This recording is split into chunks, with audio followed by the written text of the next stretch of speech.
Սևանից ոռոգման նպատակով հոսող ջրի ճամփան ուրբաթ առավոտյան բացվել է։ 18 մետր խորության վրա 5 տոննա քաշով փականը հանձնաժողովը հատուկ արարողակարգով վերև է բարձրացրել։ 14 ժամից արդեն Արարատյան դաշտի այգիների բաժին ջուրը մտել է Արզենի Շամիրամ ջրանցք։ Բնապահպանները մեկնարկել են սեզոնի հաշվարկը։ Կնիկները հանվել են եւ Սևանա լճի բացթողումը սկսվել է։ Սովորականից մի քիչ ուշ եւ բավական քիչ է այս տարի լճից ջուր հատկացվելու գյուղատնտեսությանը։ Հայտ ներկայացնող տարածքային կառավարման ենթակառուցվածքների նախարարությունը օրենքի թույլ տված 170 միլիոն խորանարդ չափականակին այս անգամ չի էլ մոտեցել։ Ոգևորված են շրջակա միջավայրի պահպանության գերատեսչությունից։ Սա առաջին տարին է, որ կառավարության որոշմամբ սահմանվում է ոչ թե Սևանա լճի ջրար իրականացնել մինչև 170 միլիոն մետր խորանարդ, այլ մինչև 131.8 միլիոն մետր խորանարդ։ Սևանը մոնիտորինգի տակ պահող հիդրոօթերոթաբաններն էլ անմիջապես վիճակագրությունը նայեցին։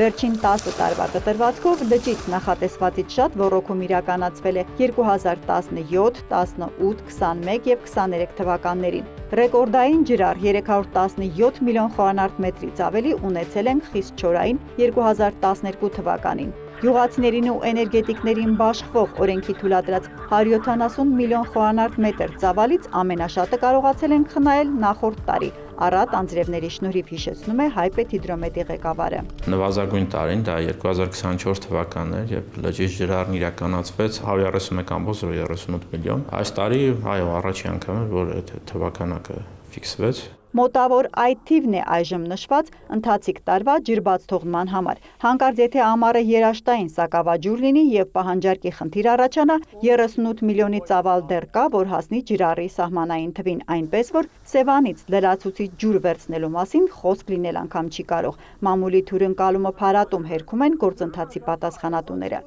Հրազդանի հոսքն ու ջրամբարները այգիների կարիքը պետք է որ բավարարեն։ Չնայած այս պահին միայն Ախուրյանում են նախորդ տարվա համեմատ շատ ջուր կուտակված։ Ապարանը, Մարմարիկն ու Ազատը զիջում են, ինչքան էլ որ խոնավ ապրիլ-մայիսին անձրևները լցրեցին։ Եթե չլինեին ապրիլ-մայիս ամիսների տևումները, պատկերը շատ վատ կլիներ, որովհետև 24-25 թվականի ձմեռը մեր հիդրոթերապևտաբանական պատմության մեջ ամենաչոր ձմեռն էր։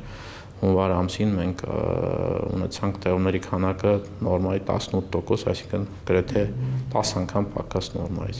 Սևանից ջրբաց թողնման այս տարվա համար ոգևորիչ ցածր ցուցանիշի կողքին հիդրոմետում գրանցեցին նաև ոռոգման սեզոնի մեկնարկին լճի մակարդակի հունվարի համեմատ 38 սանտիմետրով բարձրացած տվյալը 1900.77։ Հերմինե Բաղդասարյան, Ռոմիկ Խաչատրյան լուրեր։